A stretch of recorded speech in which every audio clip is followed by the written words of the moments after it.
Bueno, pues me da mucho gusto estar aquí, les agradezco a toda la gente que está aquí, el que se haya tomado la molestia de decirlo.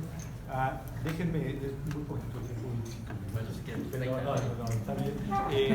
Déjenme empezar diciendo que yo tengo dos discursos cuando yo platico sobre este proyecto.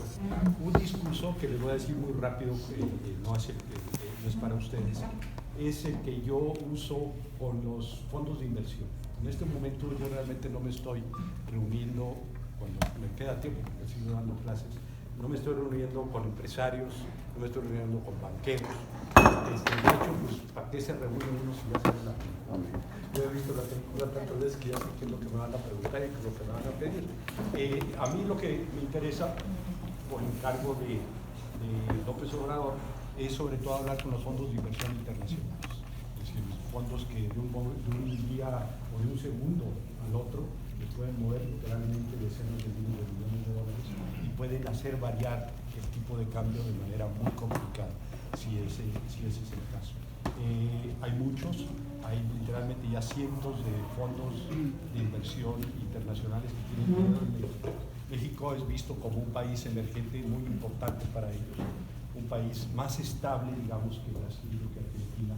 Entonces, para ellos es vital, digamos, platicar con la gente que en principio se encargaría de la parte financiera, si es que llega López Obrador y los demás candidatos. Entonces, ¿qué es lo que les digo a ellos? Esencialmente lo que ellos quieren saber es uno, no debería yo necesitar decirlo, pero obviamente como los asustan, digamos, sobre todo la gente, algunos medios en México dicen, oye, ¿van a respetar la autonomía del Banco Central, del Banco de México? Por supuesto que sí, eso está en la Constitución y eso es lo que es, ¿no? Eso no está en disputa. Dos, algo que también les importa mucho a ellos, ¿van a tener un régimen de libre flotación? Y la respuesta es sí. Nosotros creemos en eso. Yo en particular he escrito mucho a favor de la libre flotación y como ustedes saben es lo que existe en México ya desde hace un buen rato. Hacienda y el Banco de México, los dos participan en un comité donde se decide eso y donde, por cierto, Hacienda tiene mayoría. Pero nosotros estamos también en favor de la libre flotación y también de alguna forma respaldamos lo que de vez en cuando hace el Banco de México. El Banco de México dice que tiene libre flotación, pero si ustedes se dan cuenta, cuando varía mucho el peso, venden dólares un poquito, ¿no? Eso se le llama flotación sucia, que es una intervención relativamente menor que de vez en cuando se da y en lo cual tampoco nosotros tenemos ningún problema. Tercer punto nos dice, oye, la deuda, esto es bien importante para ellos y es bien importante esto sí para ustedes también, y la respuesta que yo siempre doy es la siguiente. El candidato luego dice lo siguiente, y yo le digo, yo cuando lo veo le digo, oye, no debes decir tanto, pero él dice, no va a haber déficit. Bueno, no queremos decir eso. No va a haber déficit quiere decir que sería muy complicado, es decir, casi ningún país del mundo puede tener un superávit, excepto de vez en vez países que tienen que están creciendo mucho. Por ejemplo, Estados Unidos en los 90 tuvo como 3 años en eso. No, queremos decir nosotros déficit primario, es decir, una vez que ustedes apartan el dinero para pagar la deuda que desgraciadamente tenemos, entonces lo que resta, los ingresos y los gastos, vamos a tratar de que nuestros gastos sean menores que los ingresos. Entonces vamos a tratar de tener un superávit. Eso parece fácil, porque ustedes pueden decir, pero es justo lo que ya lograron hacer el gobierno de Peña Nieto el año pasado, justo en 2017. Y es verdad, tuvieron un superávit primario muy pequeñito. Nada más que ahí hay dos cosas. Uno, lo hicieron sacrificando la inversión pública. Como van a ver ustedes, la inversión pública básicamente está en los suelos. Estamos hablando de una inversión pública en términos del PIB que no se conocía desde hace como 30 años.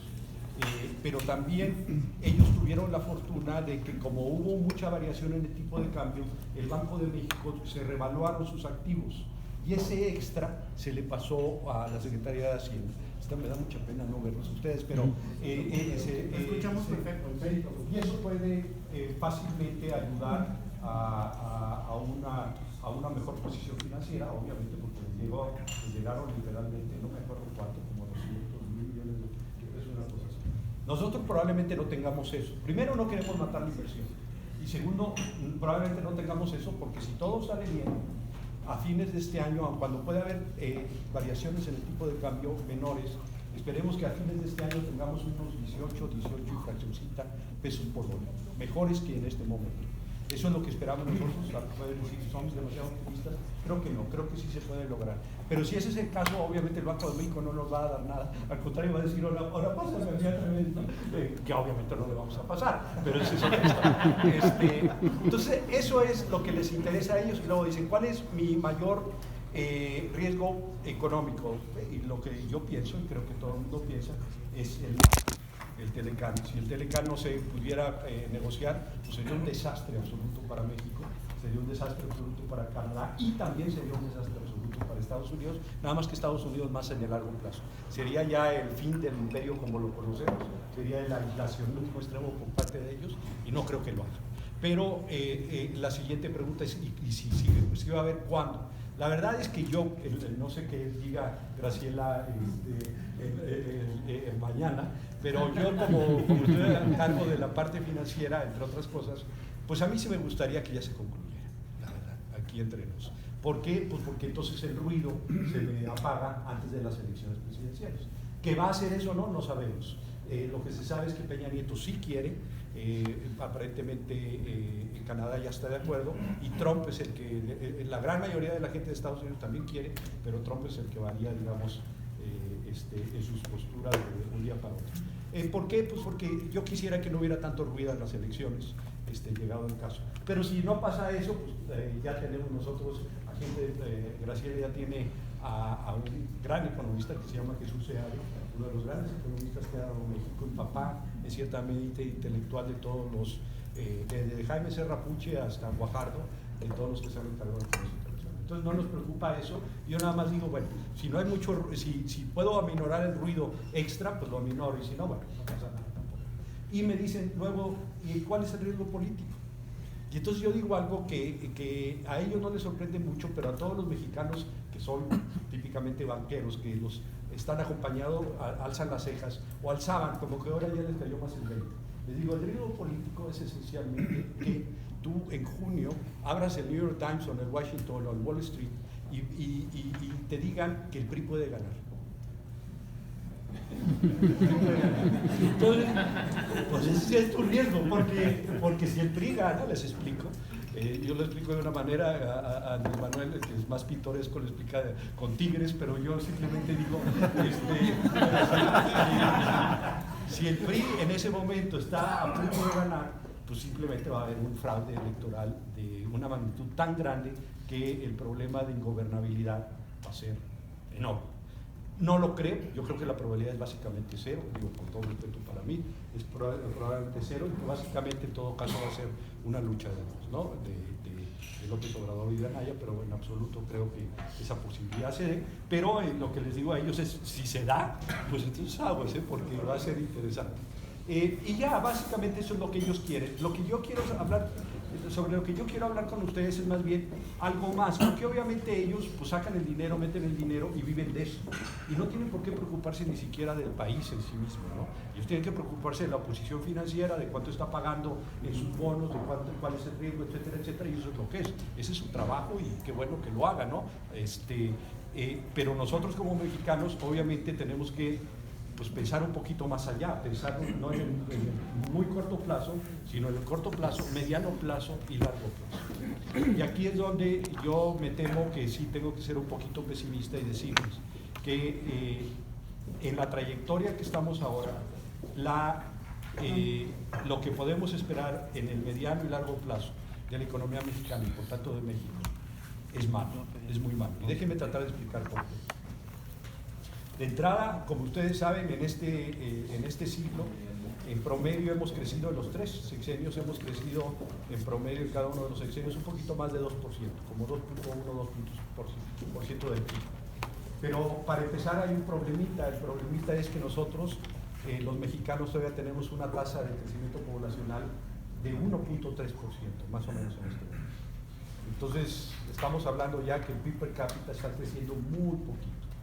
En Brasil, por ejemplo, ya su crecimiento poblacional es del orden de 0.8%.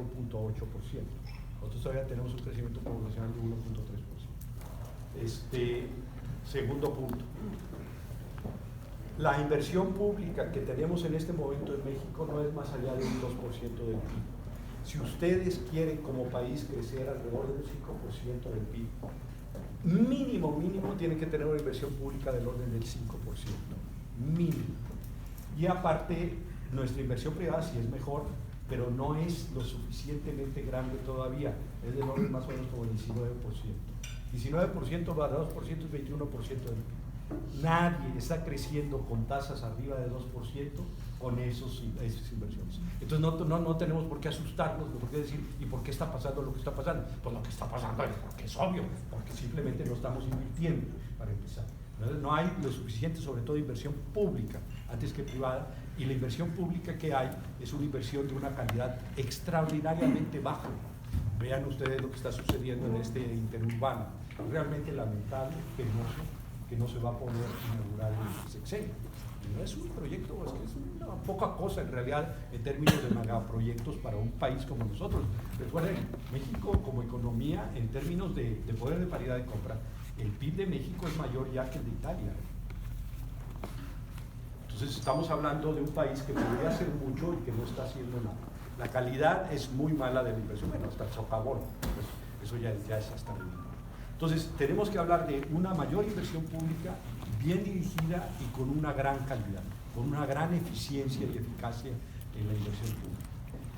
Ese es el segundo punto. Tercer punto, y aquí a lo mejor me pongo camisa de 11 varas, pero sí tenemos muchos programas sociales. El gobierno federal tiene más de 130 programas sociales en este momento. Los gobiernos estatales tienen más de 6,000 programas sociales en este momento. Unos pequeños, tontos, pero 6,000 al fin y al cabo. Y la pregunta que nos debemos hacer es, ¿están funcionando los programas sociales sí o no?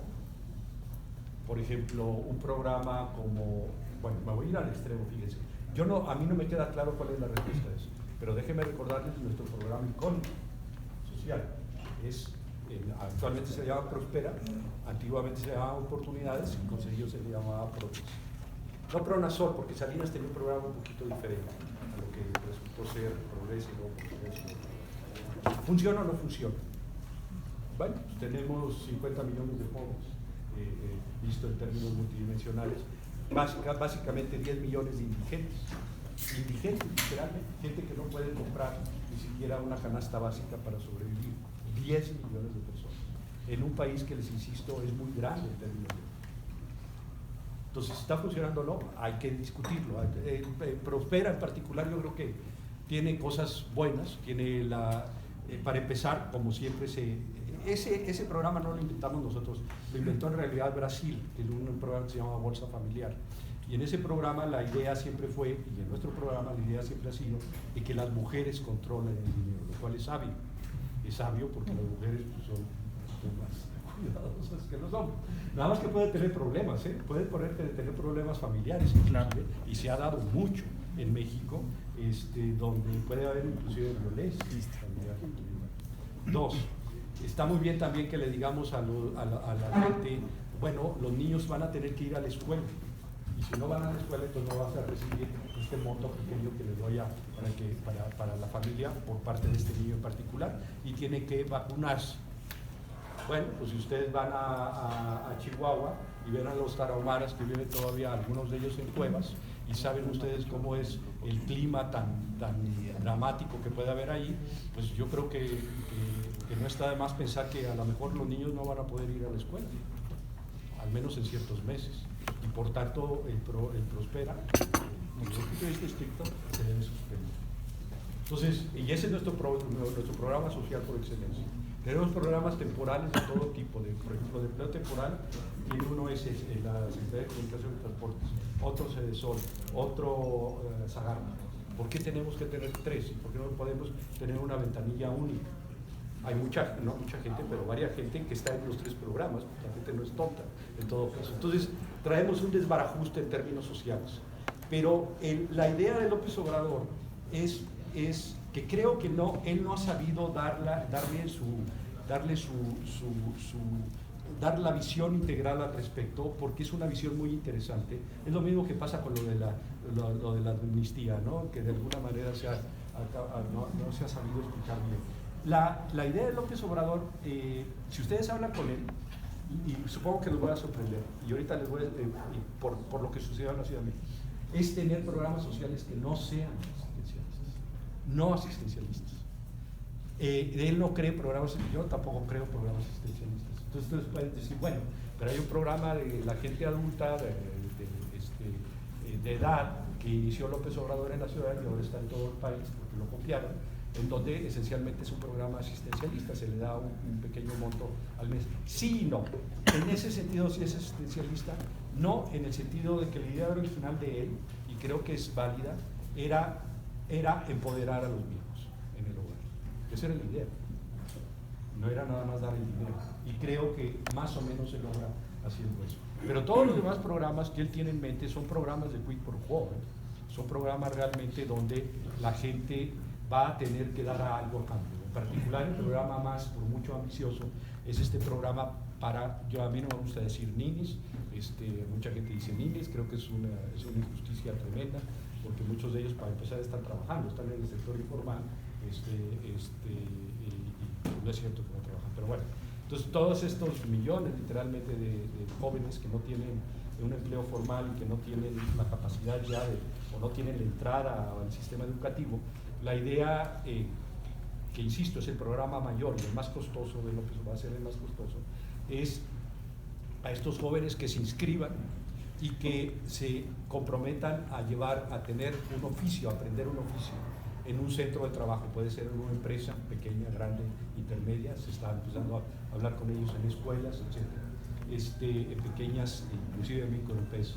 Va a haber un tutor, van a ser los estudiantes y ellos van a recibir una cierta cantidad, creo que un salario y medio mínimo al mes, pero a cambio de que el tutor siempre esté cada mes diciendo que esta persona está asistiendo y está haciendo bien su trabajo. Y si no, no. Es el típico programa donde ya va a haber un quid pro quo. Y la última cosa, porque no tengo mucho tiempo, pero la última cosa que me gustaría decir acerca de los programas sociales es algo que tampoco se ha notado y que creo que es muy importante y a mí me gusta mucho resaltar.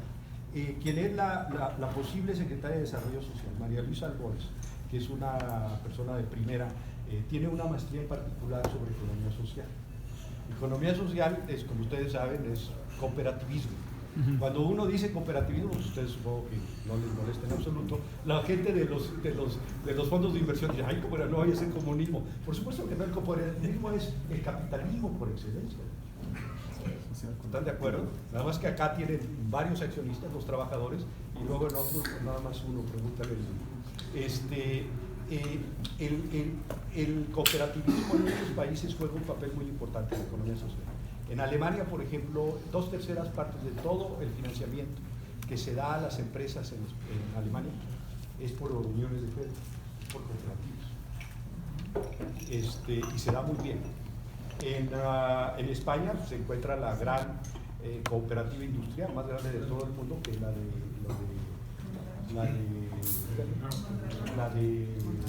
los vascos, la de Mondragón.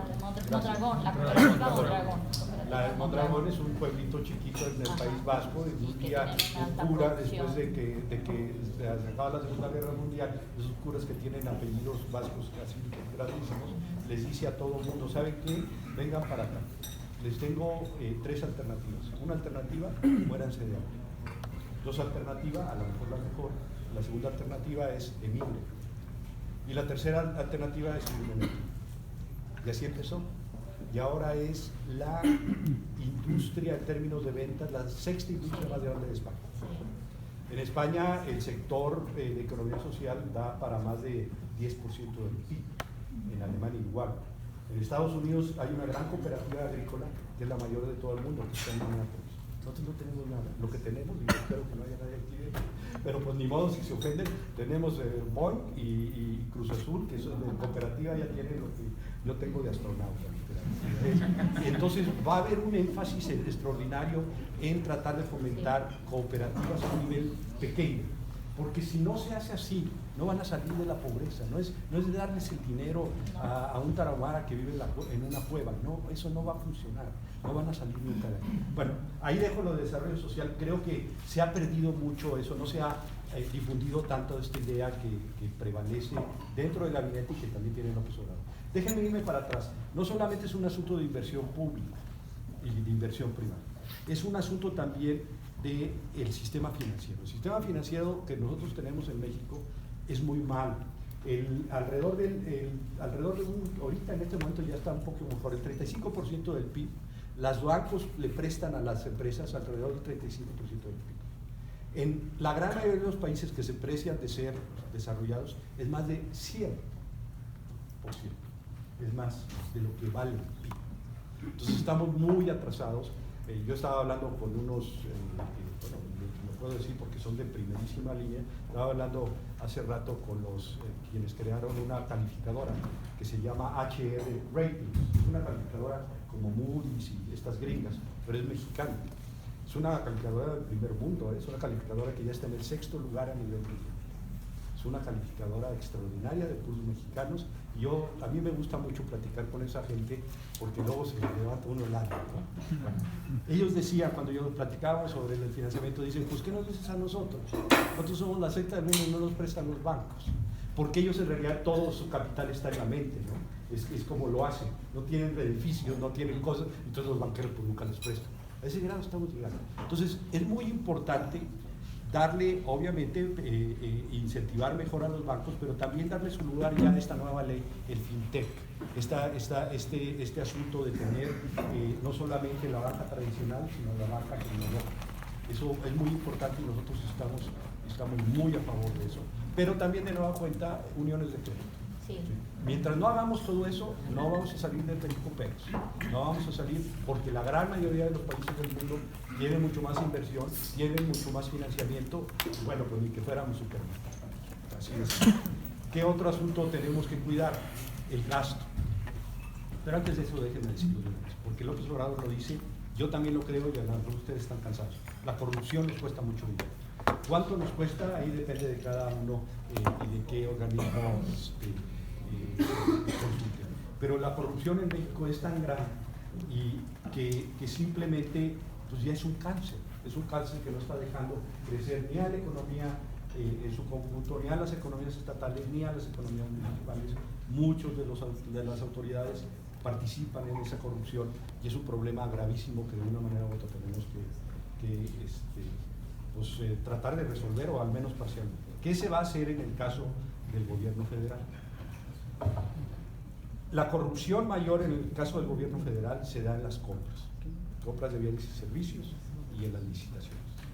Yo les puedo dar un ejemplo que a lo mejor ni siquiera fue corrupción, pero para que se den cuenta ustedes de la magnitud que me contó alguien que estaba a cargo de adquisiciones en Pemex. Llegó un momento en que decidieron comprar tubos de muchísimos diámetros y entonces la única empresa que podía hacerlo de todos esos diámetros era una gran empresa, por cierto, yo de hecho hasta los estimo mucho, es TAMSA, que está en Veracruz, es una gran empresa. Y TAMSA pues dijo, bueno, yo te hago todos estos y van a hacer algo así como del orden de 43,000 millones de pesos.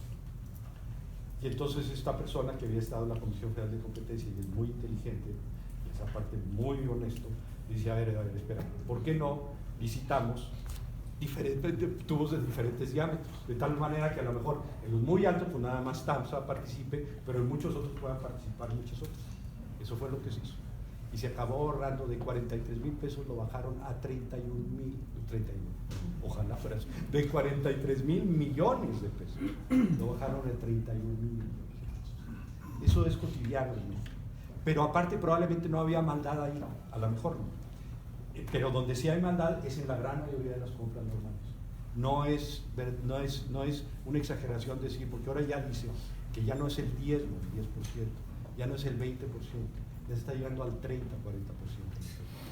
Y es verdad, ustedes hablen con los empresarios para que les cuenten, es verdad, la situación realmente es dramática en este momento. Si ustedes están hablando de billones literalmente de millones, de más de 1 millón de millones de pesos nada más en compras normales, pues están hablando de cantidades extraordinarias que pueden servir para invertir mejor, pero también para tener mejores programas sociales. Entonces, ¿cómo le vamos a hacer nosotros? Pues la única manera es la siguiente. La única manera es que todo se centralice. Eso es lo que vamos a hacer nosotros. Todas las compras se van a centralizar en la Secretaría de Hacienda. Parece una dictadura, pues si quieren llamen una dictadura, pero es la única manera, porque de otra forma no pueden consolidar las compras y no pueden realmente seguir en la pista a decenas de miles de ejecutores de gasto en todo el gobierno federal. No le van a poder seguir la pista, no van a poder. Esa va a ser la única forma y nosotros creemos que a partir de ahí podemos llegar a unos 150, 200 mil millones de pesos. Ahí empieza todo esto de financiamiento. Eso para nosotros va a ser muy importante. Y la otra, bueno, yo sé que también es la reducción de salarios, ¿no? Yo como que no me gusta mucho eso, pero bueno, ya lo dijo el candidato, y entonces ya lo dijo, pues va a tener que hacer, va a ser una disminución del 50%. A mí me tocó sentarme con él cuando era yo secretario de Finanzas de él, llegamos con una calculadora y entonces me dijo, a ver, ponle ahí, yo le decía, y entonces y acabamos como con 35%, la reducción, esta va a ser de 50%, y obviamente se va a hacer. Porque yo no quiero, no por mí, pues ya estoy viejo, ya en todo caso pues ya tengo mi futuro más o menos asegurado, sino por los que están adentro, que sean muy buenos y que puedan decir, ¿sabes qué? En el mercado yo puedo ganar mucho más que eso. Entonces va a ser un poquito de problema, pero creo que se puede hacer. Sobre todo vamos a esperar que haya muchos jóvenes que traten de entrar y muy buenos. Y ellos sí, por supuesto que se la van a rifar por eso y por menos, ¿no? Va a haber gente, estoy seguro también, de primer nivel que va a estar ahí. De hecho, no puedo decirles quiénes, pero ya tengo gente que va a venirse desde Washington y que gana cantidades exorbitantes de dinero, de dólares, que ya van a estar aquí, que son comprometidos y lo van a hacer también, ¿no? Pero ¿no va a dar mucho esa reducción? Pues no. Es más bien que es pues, una medida política, ¿no? Ahí uno se gana la simpatía y la confianza de los mexicanos, y eso es lo que es. También va a haber una compactación de estructuras, por ejemplo, que no, les decía por ejemplo lo de los programas temporales, no puede haber 3 ventanillas para programas temporales en 3 secretarios, eso no se puede hacer y no se va a hacer. Entonces eso también es muy importante. Algo que me faltó y ya, ahora sí termino, porque perdón, algo que es muy importante. Bueno, son 2 cosas. Lo del sector energético, yo creo que lo debo. Todavía no invitan a nadie todavía no se y también algo que a mí me gusta mucho insistir. Va a haber muchos proyectos de inversión, por ejemplo, va a haber un proyecto de inversión que va de un tren que va a ir de Cancún hasta más allá de Palenque, un tren como de más de 900 kilómetros, que va a ser muy caro realmente construir, y va a ir pasando literalmente por la frontera con Belice y Guatemala, que cuesta mucho dinero, y ese ya se está empezando a trazar todo, pero ese proyecto va a ser de una asociación público-privada. A nosotros no nos da miedo, siempre y cuando se haga bien la asociación público-privada, siempre y cuando se establezcan muy bien las reglas y no nos llega después con el domingo 7 algunas supervías por aquí que de repente le empiezan a uno a subir de manera totalmente ilegal muchas veces. No, todo muy clarito, todo el contrato, todo etcétera, pero sí, nosotros no nos da miedo las asociaciones público-privadas porque creemos que debe haber muchísima inversión. Y una asociación pública-privada es eso, inversión pública e inversión privada. Y si se tiene que hacer así, muchas cosas se van a hacer así, porque eso es lo bueno, eso es lo mejor para el país. Otro ejemplo es este tren que va a ir en el Istmo. Ustedes saben que el Istmo, en la parte más angosta, son casi 200 kilómetros, un poquito más de 200 kilómetros. Realmente es muy poco. Y allí se pretende tener un tren muy rápido para tratar de competir. Digo, tampoco somos muy ingenuos, lo voy a poner un poquito entre comillas, con el canal de Panamá, ¿no? Y eso también va a ser una asociación pública. Hay otras que no, y por eso menciono el sector energético. El sector energético es algo muy diferente. Yo cuando me pongo a platicar, sobre todo con los gringos, les digo, mira, pues es que en México, ponte a pensar que en México hay 2 asuntos sagrados: la Virgen de Guadalupe y durante mucho tiempo el petróleo. Y a ustedes no les debe sorprender, no sé si lo de la Virgen de Guadalupe, bueno, a algunos que no son católicos, a lo mejor sí, a otros que no sé, pero no les debe sorprender lo del petróleo porque ustedes tienen algún vigilio, el control de armas. Así como para nosotros es muy complicado no tener en el corazón el petróleo porque nos lo enseñaron desde chiquillos, pues a ellos también es muy complicado pensar en que algún día puede haber control de armas en Estados Unidos, que debería haber, pero que dudo que alguna vez pueda haber, porque lo llevan casi en la sangre. Esta idea de que ellos tienen el derecho de portar hasta ametralladoras cuando uno tiene 5 años, pues ellos lo piensan y no lo van a poder, no lo van a hacer también. Entonces es algo similar, y lo que López Obrador está proponiendo es, por supuesto, todos los contratos que estén bien hechos, etcétera, así lo dice, y es muy probable que todos los contratos estén bien hechos porque la Comisión Nacional de Hidrocarburos no es mala y lo hicieron a través de subastas. Y la mejor manera de vender, de concesionar algo es a través de subastas, así de simple. Entonces, todos los contratos que estén bien hechos se van a respetar, por supuesto, y se van a cumplir al pie de la letra. Uno no va a decirle a Shell, oye, no, pues siempre no. A ver, para empezar, indemnícenos, y para acabar, pues se nos arma un problema gravísimo en términos de inversión extranjera directa en muchas otras áreas donde obviamente nosotros queremos mucho, de Japón, de Alemania, de Francia, etcétera, no solamente de Estados Unidos y Canadá. Entonces, él lo que ha dicho es, lo que va a pasar es que se va a detener ese proceso de subasta y se va a ver, se va a preguntarle a la gente para ver si se sigue con el proceso mismo y si se sigue, con qué rapidez se sigue, ese proceso, si se sigue. Es un problema que no es tan fácil. Yo siempre digo que es un problema clásico de economía. Tienen un recurso natural que no es renovable y ustedes quieren determinar la manera óptima de extraerlo. La manera óptima de extraer recursos no renovables no es sacar todo en el momento, sino es tomarlo, pensarlo en términos intertemporales. Entonces también ahí hay que pensar un poquito mejor al respecto. Y obviamente él también dice finalmente lo de Pemex. Y él creo que esa es una de sus grandes misiones, tratar de hacer de Pemex una empresa de primera. Va a costar mucho trabajo. No nos rasguemos las vestiduras, la situación de Pemex es grave en términos de corrupción en todos los niveles. Desde el sindicato, que recuerden que es un sindicato de, ahorita ya no sé cuántos tienen, entre 130,000 y 150,000 trabajadores, hasta mucha gente de arriba, si no pregúntenle a los otros. Va a ser muy complicado y él está comprometido a hacerlo. Yo creo que ese va a ser uno de sus grandes retos. Para mi fortuna, a mí no me toca nada de eso. Pero bueno, él insiste mucho al respecto. Y ahí ya me quedo. Muy bien. Pues, Alberto Saldana les voy a explicar cómo es el procedimiento de preguntas. Ok, bueno, antes el comercial, ya bienvenidas, bienvenidos. Por favor, consuman, porque si no, no nos prestan de gratis el cobadonga después. 2, para la ronda de preguntas, la intención es que la mayor cantidad de gente participe. Véanse, somos muchas. Entonces, para que esto funcione, las preguntas deben durar máximo 1 minuto.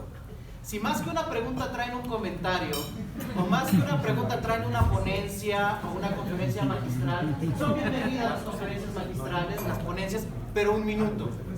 Al minuto les vamos a hacer ruidos. Si más que una pregunta traen un currículum vitae, no sean malitos, den chance a las preguntas. Diego va a dar la palabra y va a hacer la lista, nomás ahorita que consiga su turno. Y por favor, cuando hagan la pregunta y Diego les dará la palabra, si se presentan con su nombre, ¿no? Insisto, currículums luego. Muy bien, a ver, preguntas. Hernán había levantado la mano, luego, ¿tu nombre es? Alejandro. Alejandro. Hernán. Dos Hernanes. Adelante. ¿Nombre? Irán. Irán.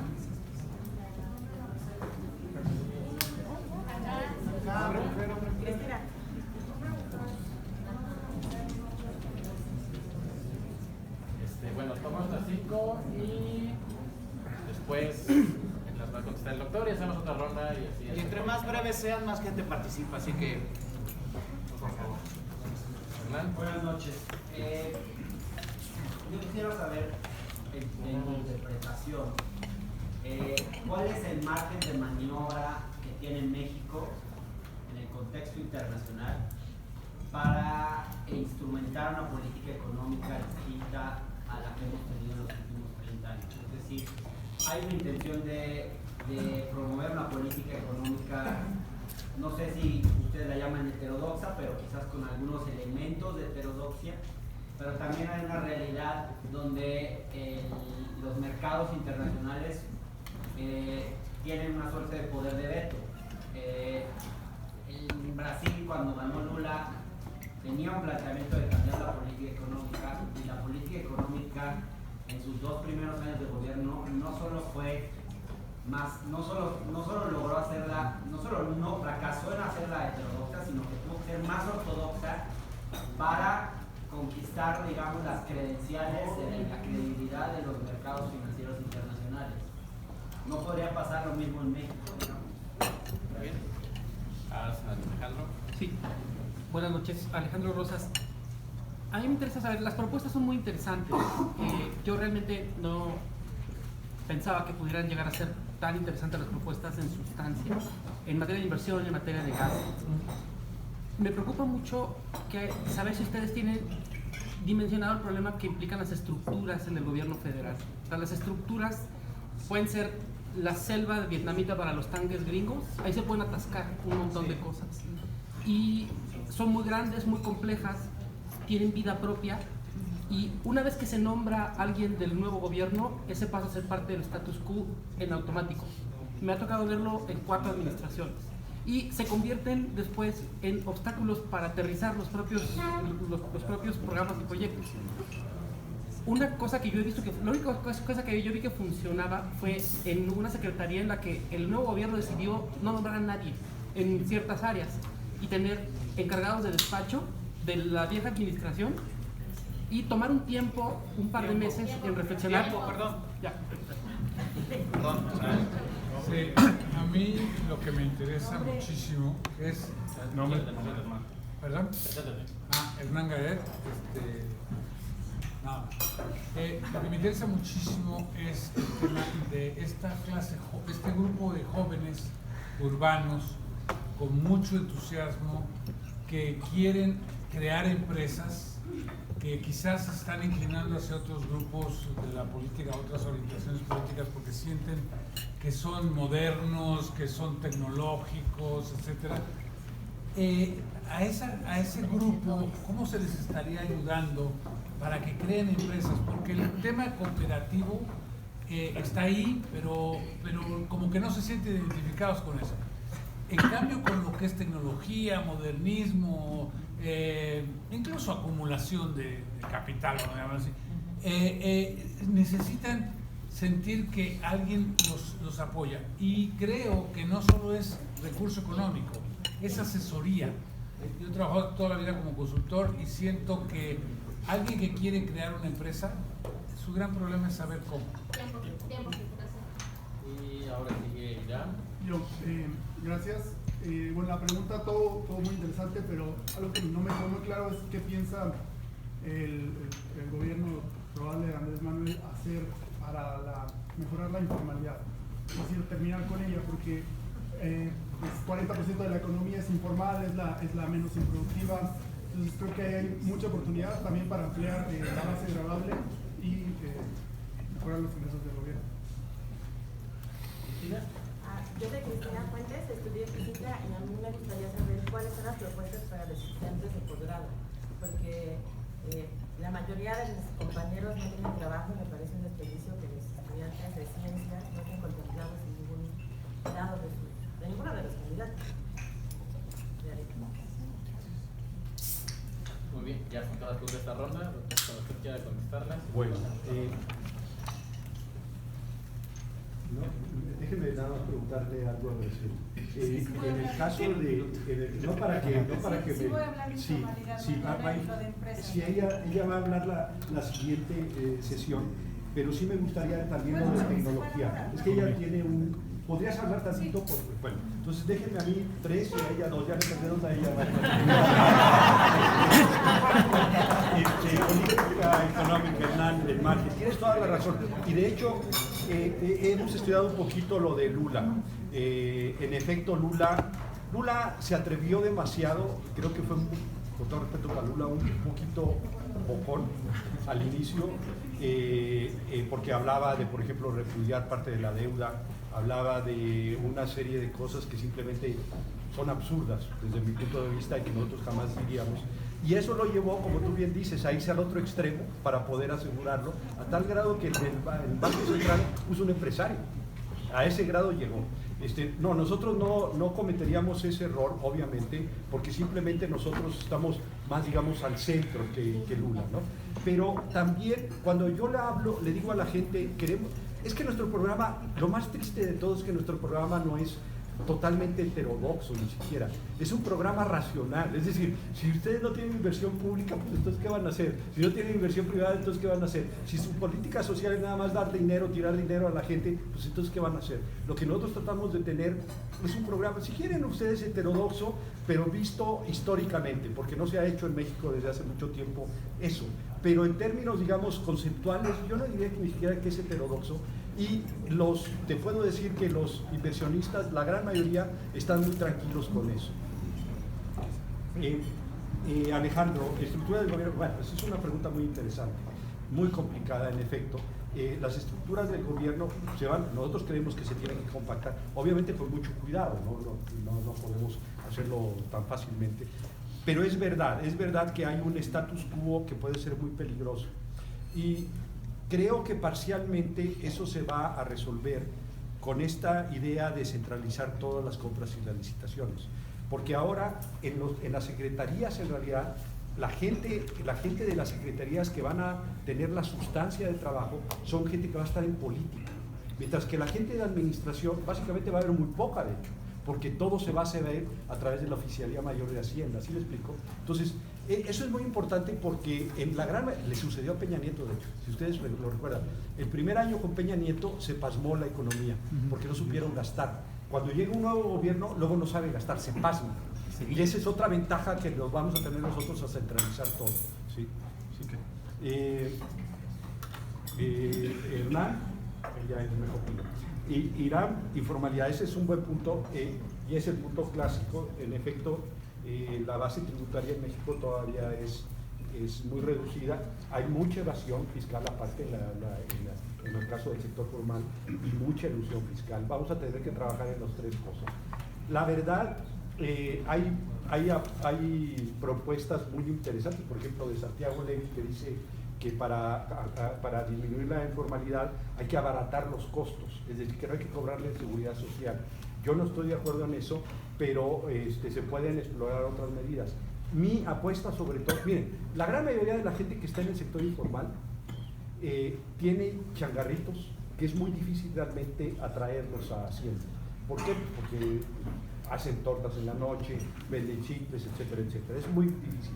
Yo creo que la informalidad se debe atacar no pidiéndoles que hagan una empresa, sino de nueva cuenta, pensando, por ejemplo, en economía social, por ejemplo, tener grupos de personas que hagan una pequeña empresa y tratar de integrarlos.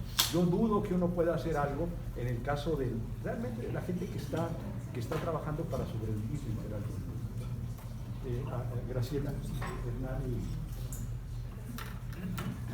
bueno, a ver, muy rápido, y es simplemente para que abrirles al apetito y vengan mañana. El 57% de los trabajadores mexicanos trabajan en el sector informal.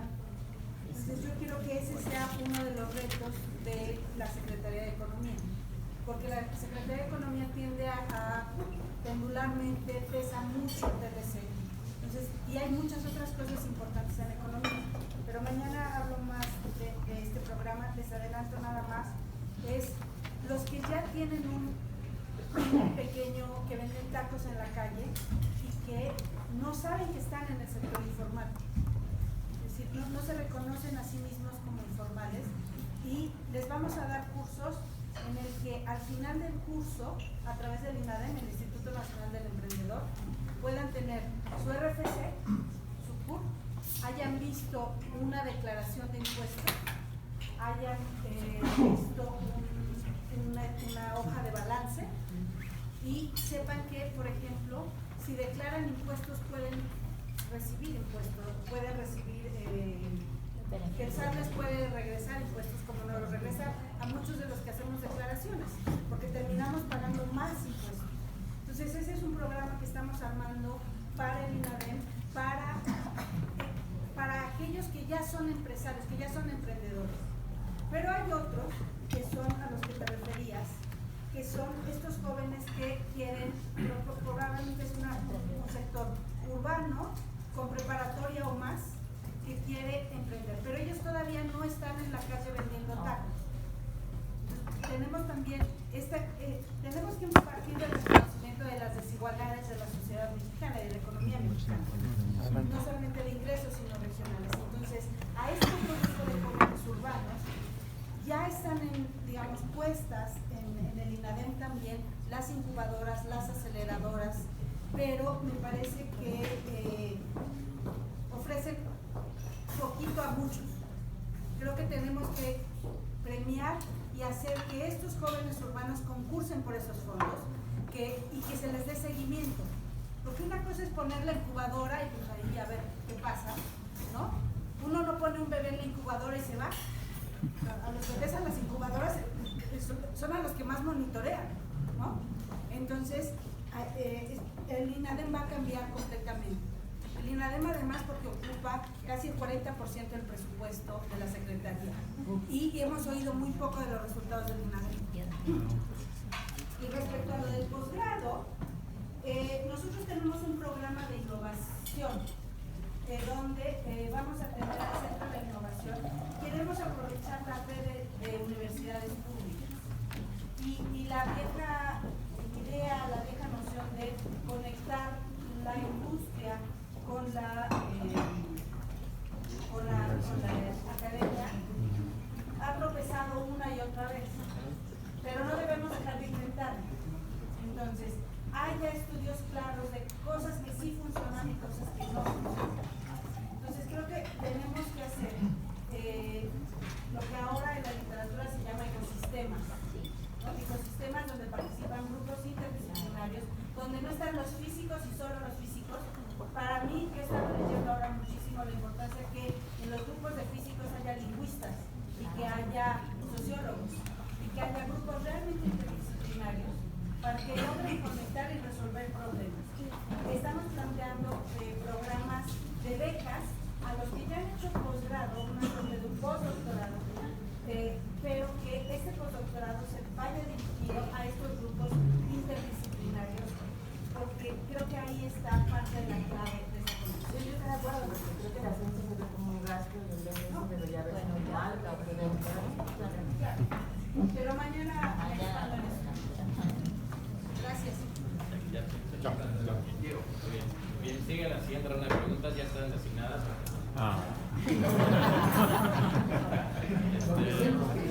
Raúl, te va. Dos preguntas muy rápidas. La primera es, dado que vamos a tener un problema de pensiones en estados más importantes de gasto, ¿qué vamos a hacer con el acuerdo fiscal? Aquí hemos dicho en Democracia Liberada, nosotros somos fans de los impuestos, sé que la población general no.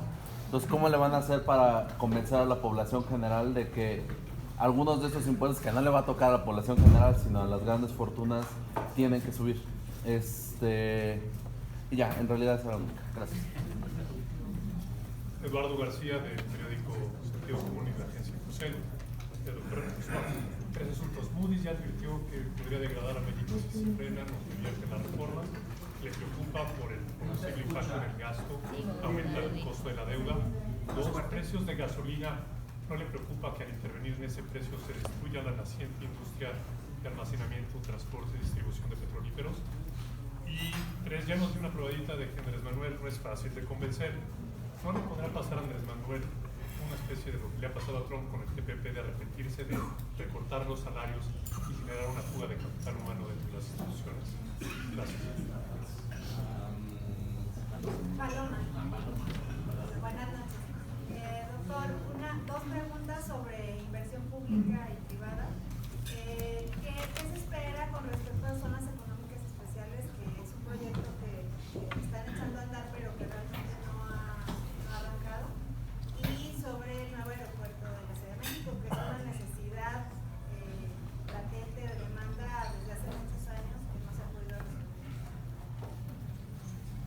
Alejandra? Yo soy Alejandra Lozano. Yo también dos preguntas rapidísimo. Una tiene que ver con una pregunta anterior. Sí, ¿cómo es que la política fiscal realmente va a lograr progresivamente redistribuir las riquezas? Se está contemplando nuevos impuestos, se va a repensar el ISR, el IVA, etcétera, ¿no? ¿Cómo se va a manejar la política fiscal para que tenga este impacto? Y la segunda sería cómo mejorar los servicios bancarios y el acceso al crédito de grupos vulnerables particularmente. Sabemos que para acceder a un crédito que es básico, para comenzar realmente el desarrollo y empoderar sobre todo a las personas en situación de vulnerabilidad, tener acceso a una vivienda, poder tener un negocio, etcétera. Y sabemos que el acceso a un crédito es básicamente imposible para México, para la mayoría de los mexicanos. ¿Cómo podemos flexibilizar esas políticas justamente para incentivar el desarrollo, la innovación en la inversión? ¿Yo? Ok, buenas noches, soy Angelina Peralta. Doctor, dos preocupaciones y por lo tanto son preguntas. El tema del aeropuerto, ¿qué va a pasar con esto, no? Si se suspende, si es un riesgo ambiental y todas las cosas que se han dicho. Y la segunda es el seguro popular. ¿Va a entrar dentro de la Hacienda o va a ser manejado por el área social? El seguro popular es algo muy importante. Y una aclaración, por mi cercanía con Fernando Henrique Cardoso, el programa de Bolsa Familiar de Brasil lo creó su esposa, la esposa de Fernando Henrique Cardoso, que murió. Ella lo creó, ella era una pedagoga, pero funcionaba para hacer cooperativas en las favelas. O sea, había cooperativas de comida, pero funcionaba como cooperativas. Y después Lula lo echó abajo, ¿no? Y esa es una aclaración. Antes de tomar más preguntas, anunciadas, coman, por favor. Sí, además de que consuman, apliquen la economía solidaria y la cooperativa. Si Diego les da la palabra a una persona, pues los que están cerca y que también quieren preguntar, negocien con la persona que tiene la palabra sus preguntas para que así se puedan ver reflejadas. Somos muchos y hay muchas manos levantadas. Diego, perdón. ¿Podrían hacer las preguntas más fuertes? Sí, más fuerte. Ok, muy bien. Diego, bueno, en lo que el doctor empieza a contestar, yo voy viendo quién. Bueno, Raúl, sí, el problema, México tiene muchos problemas y en el largo plazo hay dos vitales. Uno, la reforma de pensiones, estoy de acuerdo contigo, más tarde que nunca nos va a explotar, simplemente no nos va a alcanzar el dinero para pagar todas las pensiones.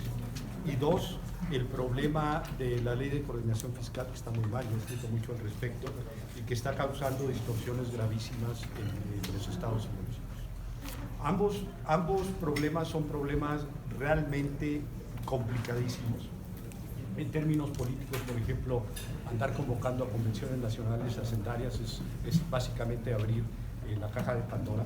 Sí lo vamos a tratar de hacer, pero no al inicio, porque sería simplemente, no, ahí no acabaríamos con todo nuestro tiempo, ¿no? Y lo mismo la reforma de pensiones. Sí pensamos que se tiene que tomar ya muy en serio la reforma de pensiones y que la debemos hacer, pero de nueva cuenta estamos hablando como a mitad del sexenio. Creemos que en el caso particular de la reforma de pensiones es un asunto no solamente federal, sino estatal. Es decir, por ejemplo, en Coahuila, cuando ha tenido muy malos gobernantes en materia de deuda, etcétera, ha tenido unas muy buenas ideas en materia de pensiones. En Coahuila ya cualquier sistema de pensiones tiene una edad mínima de retiro, etcétera, etcétera, ¿no? Por ahí también podemos trabajar un poco, pero no lo vamos a hacer en el corto plazo. No, sería muy complicado hacerlo, pero esperemos que a mitad de sexenio, ya que podamos estabilizar todo más, pues nos lancemos, porque tiene razón, es fundamental. Eduardo, sí, Moody's dice eso, pero bueno, digo, la verdad, hay otros, por ejemplo, HR Rating dice lo contrario, ya me dijo que estamos en A-. No me preocupa tanto una calificadora en particular, por supuesto que son importantes, se hicieron, de hecho, echarse para atrás, iba a decir recular, pero echarse para atrás al gobierno federal, Moody's hace como 1 año y medio en el caso de la deuda, pero eran casos extremos, es decir, Moody's realmente levantó la mano porque recuerden ustedes, es algo dramático que debía haberlo mencionado. En 2014 la deuda era del orden del 37% del PIB. En 2016, 3 años después, era casi del orden del 50-48%. Es decir, de repente en 3 años subieron la deuda de una manera increíble que yo creo que ni en Venezuela. Lo que sucede es que nadie se dio cuenta al inicio por lo de las reformas estructurales. Eso hizo que la gente pensara en otra cosa. Pero la imprudencia fue de ellos, no de nosotros, y nosotros jamás haríamos algo de ese tipo. Entonces no me preocuparía tanto. El tema de la gasolina es un tema muy importante. Bueno, digo lo del salario, no voy a poder yo hacer nada porque ella lo dijo, entonces, entonces no puedo. Y finalmente la gasolina sí es un asunto muy complicado, porque es cierto, cuando uno habla de la gasolina, hay muchos factores a considerar. Uno, pues el costo mismo de la gasolina, que depende del tipo de cambio, que depende de la estructura de competencia económica, por cierto, que es muy mala todavía, y que la gente de competencia económica me dice, ¿sabes qué? Por ahí podemos hacer algo para bajar al menos $1 por litro todo. También la distribución. Y si uno empieza a castigar el precio de la gasolina, por un lado es bueno, pues porque la gente puede comprar gasolina más barata, pero por otro lado es malo, porque simplemente por un lado tienes que dar un subsidio que podrías usar para otro lado, y también podrías poner en riesgo estas nuevas inversiones, sobre todo en distribución. Ahí tienes toda la razón. Nosotros hemos pensado mucho al respecto, y déjenme comentar algo.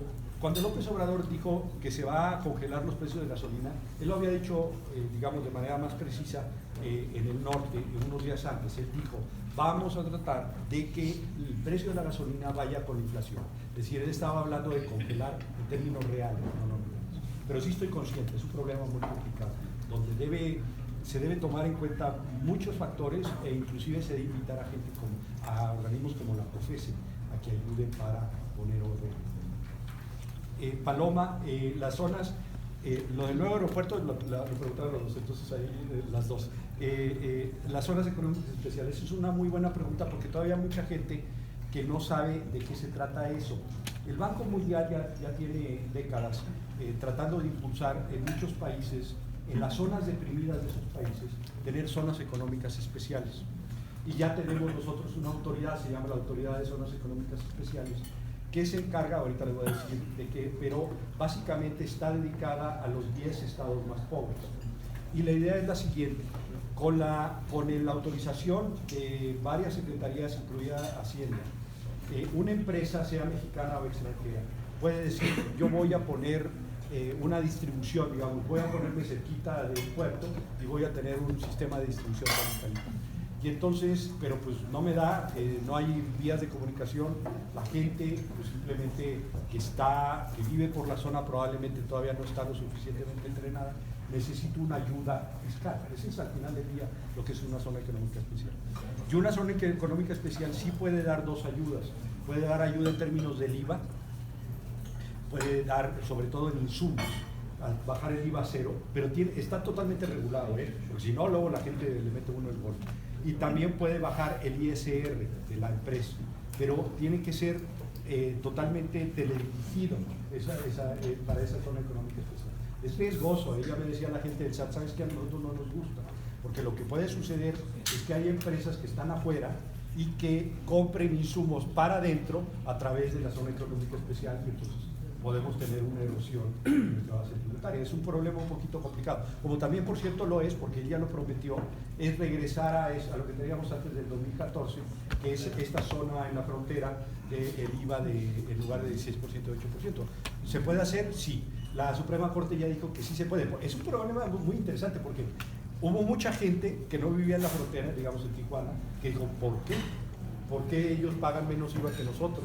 Eso va en contra de la Constitución, porque la Constitución dice no solamente que debe haber progresividad a medida que uno tiene más ingresos, sino si uno está igualito que otro debe haber equidad. Y entonces fue un lío, donde ya hay una jurisprudencia por parte de la Suprema Corte que dice que por razones históricas, por la frontera, etcétera, etcétera, sí se puede, y en el 95 se declaró eso. Entonces sí se puede, pero por supuesto eso va a implicar de nueva cuenta el costo de tener ¿cómo se llama? Menos ingresos fiscales. No, de tener lugares donde se revisan, ¿cómo se llama? No aduanas, se llama de otra manera, garitas. De tener de nueva cuenta garitas, después de los 20 kilómetros. Se tiene que hacer, porque si no, de nueva cuenta le meten uno el gol, y eso, por supuesto, cuesta dinero. En fin, esa es la zona económica especial. Y ha empezado a funcionar, creo que no mucho todavía, pero no tiene tanto. Empezaron el año pasado, creo que en Coatzacoalcos, y también del otro lado. Puerto Chiapas. ¿Ah, sí? Puerto Chiapas. Ah, bueno, en Puerto Chiapas. Ah, bueno, ahí es de Chiapas. Entonces, Ya está ¿vale? decretado, justamente en el istmo de Guantepec está decretado Salina Cruz y está decretado. Sí, son diferentes polígonos y se van trazando los polígonos. Si tú quieres añadir algo, pues él es del gobierno de Chiapas. Pero sí, ya está empezando. Yo creo que puede funcionar, nada más que se espera que no haga trampa en las empresas, ¿no? Porque si no, va a ser un lío para el SAT, va a ser una pesadilla. Bueno, el nuevo aeropuerto, que también Angelina. Mejor ese lo dejo al final, antes de contesto Alejandra, ¿no? Política fiscal, nuevos impuestos. Mira, nosotros en este momento no estamos hablando de nuevos impuestos. ¿Por qué? Pues bueno, para empezar, porque no lo vamos a jugar, ahora estamos en campaña. Pero para terminar, porque sí creemos que podemos en este momento hacer bien las cosas con el ISR y con el IVA. No vamos a bajar el ISR de las empresas. Eso lo están pidiendo mucho las empresas por esta reforma tributaria que hizo Trump, que se bajó de 35% a 21% la tasa de las empresas en Estados Unidos. Y no lo vamos a bajar por varias razones.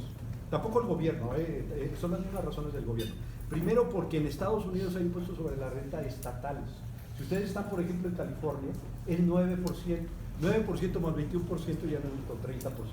Segundo, porque todos los impuestos locales nuestros son muchísimo más baratos que los de ellos. Y además, muchas veces hasta nos pasamos de lanza. Pregúntenle a Kia cuánto les dio Nuevo León, por ejemplo.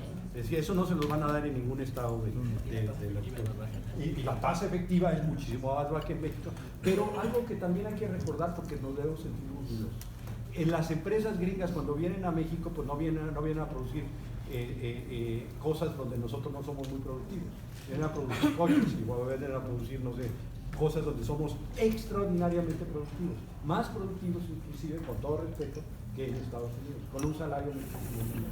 Entonces eso no me apura mucho. Entonces los impuestos no se van a mover, eventualmente se pueden considerar otros diferentes impuestos, pero también vale la pena recargar, el ISR para nosotros es fundamental. Al contrario, creo que lo que piensa Anaya, y no sé si piense Mil, el ISR debe ser el pilar de todos los impuestos directos, los impuestos al ingreso, sea de las personas físicas o de las personas morales, en todos los países que se presenten, países del primer mundo, es el pilar, no es todos los impuestos indirectos. Por supuesto, los indirectos juegan un papel importante, pero no va a ser. Ahora, finalmente, Seguro Popular, servicios bancarios y cómo ayudar sobre todo a la gente que no tiene acceso al crédito. Hay un programa que se me olvidó mencionar, que está a cargo, por cierto, SEDATU, de acciones de vivienda. Va a haber acciones de vivienda bastantes, cientos de miles de acciones de vivienda donde tú vas a prestar casi la palabra a la gente y van a estar focalizados sobre todo en grupos vulnerables y en estados más pobres. Entonces sí se está pensando en eso. Luego, Angelina habló también de Seguro Popular y ahora hablo porque ese es el que yo no quiero que lo tenga. El Seguro Popular. El Seguro Popular está, de hecho, es un desconcentrado en salud, ¿no? Y básicamente el Seguro Popular es un seguro, es una compañía de seguros que le paga a los estados. Yo creo que no, el Seguro Popular va a seguir. El Seguro Popular, el problema que tiene el Seguro Popular, ¿saben cuál es? Es corrupción. Sí. ¿Por qué? Porque el Seguro Popular, la aseguradora, Seguro Popular, sino el sistema. Recuerden que el sistema lo brindan los estados a través de los hospitales estatales y que el gobierno, las aportaciones de fondos para la salud, les da dinero para que compren medicinas. Comprar medicinas. Ahora es mejor para los corruptos ser secretario de salud que ser secretario de finanzas en este momento. Entonces es un problema muy grave que se va a tener que atacar, pero es un problema de nueva cuenta de federalismo y es un problema grave. Ahora, Les voy a dar lo que dice los que están en el aeropuerto invirtiendo, que tienen sus contratos, y lo que dice López Obrador, y ahí ustedes juzgan. Como ustedes saben, el nuevo aeropuerto está ahora en una zona muy cerca de Atenco, pero una vez que sucedió lo que sucedió en el caso de Fox, que Fox, por cierto, proponía no solamente Atenco, si se acuerdan, era Tizayuca, en Hidalgo, que está un poquito más arriba de Santa Lucía, está como unos 20 kilómetros más arriba.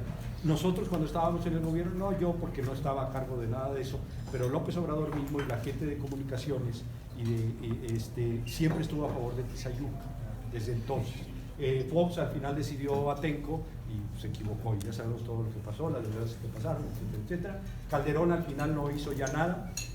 Lo que sí hizo, que vale la pena mencionar, porque es relevante para lo que voy a decir después, sí hizo unas lagunas reguladoras, unos vasos reguladores. ¿Y saben lo que es eso? Hagan de cuenta, son hoyos, laguncitas, donde para cuando llueva mucho, pues se llena de agua y luego se bombea al drenaje profundo para sacarlo y para no poner en riesgo a la ciudad. Eso lo hizo, por cierto, Carlos Loez, que es un tipo de primera, el que era agua, director, ¿no?, de Conagua, de Conagua. y antes de eso, bueno, creo que hasta intentó ser candidato independiente. Quien es de primera y es un tipo que es intachable. Él lo hizo y le costó, por cierto, el más grande, que le llamaban, porque ya no existe, Casa Colorada, y se gastaron casi 8,000 millones de pesos. Ya no existe. ¿Por qué ya no existe? Porque la pista de los se va a poner arriba de ellos. Eso ya se tapó. Entonces, la primera cosa es que ahorita no tenemos lagunas reguladoras y se van a tener que hacer otras. Primero. Segundo punto, como movieron, digamos, el eje del aeropuerto debido a Atenco, ahora no solamente el aeropuerto de la ciudad se va a tener que cancelar, sino también la propia, no sé si ustedes saben, el propio aeropuerto de Santa Lucía se va a tener también que cancelar. Es decir, se van a perder 2 aeropuertos a favor de uno.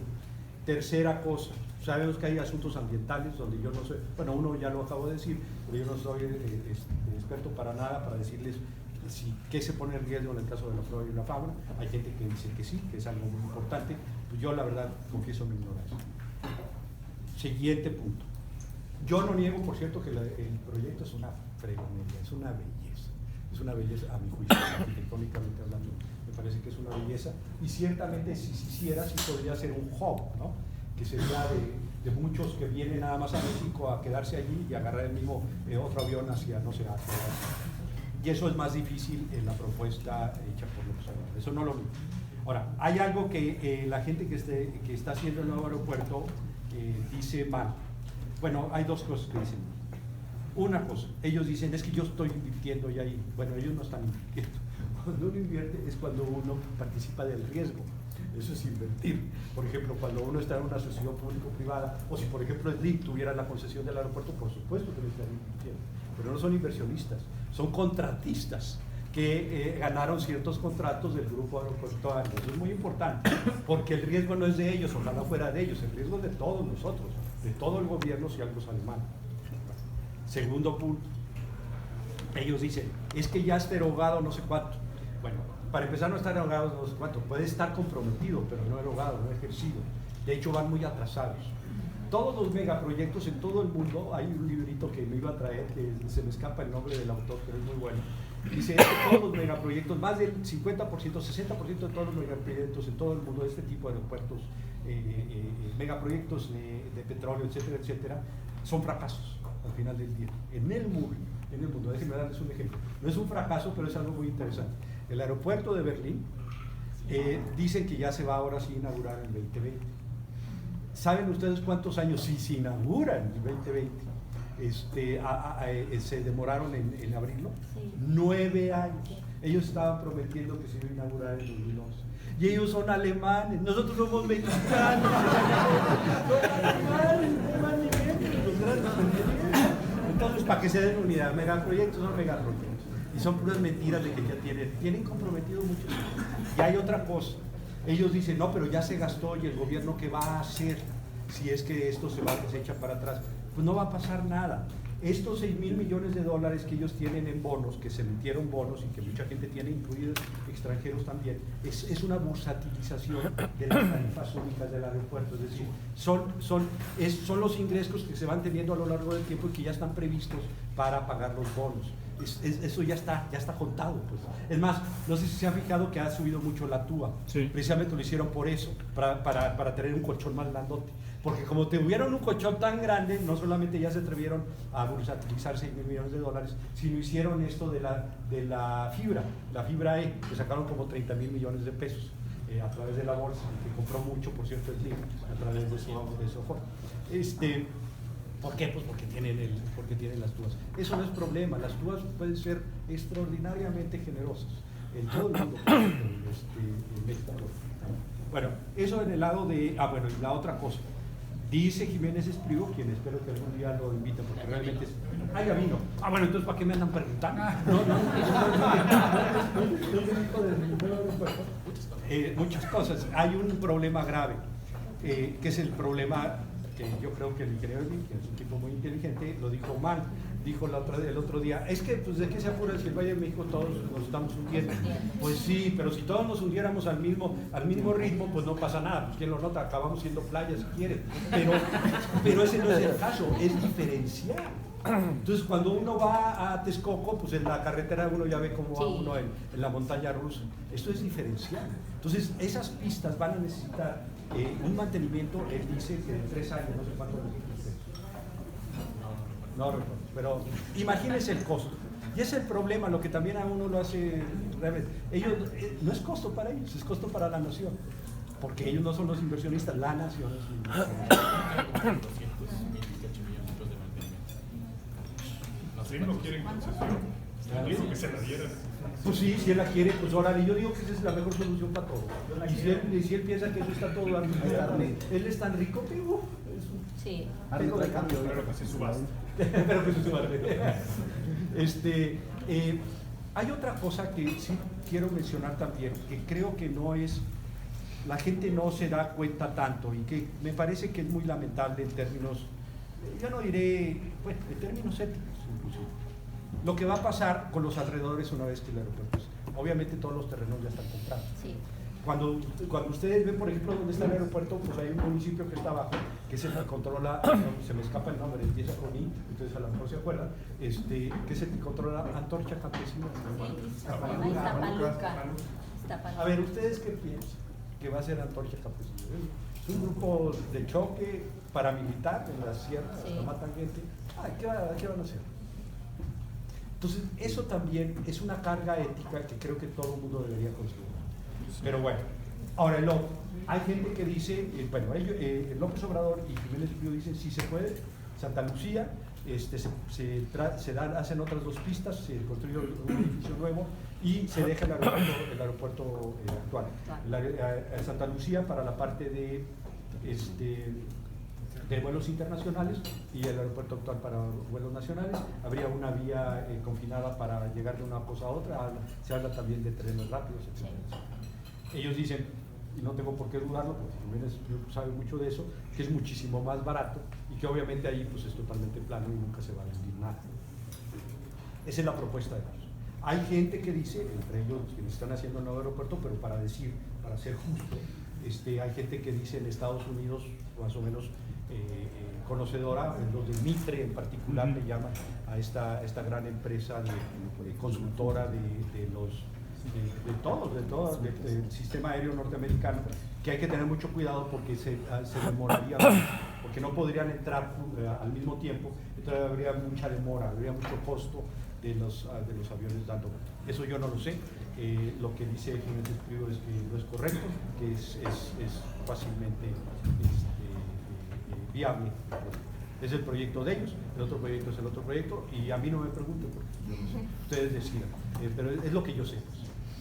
Un par de anuncios nada más. Los veo muy flacos. Suma, por favor, suma. Viene la siguiente ronda de preguntas y les pido por favor que las hagan lo más breve posible para que dé tiempo que tengamos otra ronda después. Ya empezamos. Primero